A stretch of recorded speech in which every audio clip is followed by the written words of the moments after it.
Opa. Nueinam žiūrėti. Wow. Dėl salono. Valydamas su garais, ne tik kad nauini, bet ir nepadarai žalos dangai. Ir paskui viską impregnavom. Super. Atrodo tokia. Kas įeina į automobilio poliravimą? Tai viso automobilio išorės plovimas, visų tarpų, bagažinės ir po kapotu.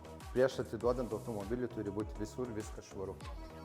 Po kapotu taip pat padengtas su trumpalaikiu vašku, tam, kad greit neužsiterštų.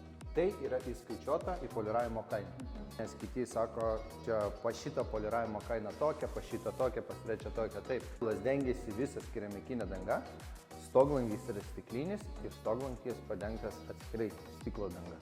Praktino Ferrari, Audi Ačiū. ir viskas.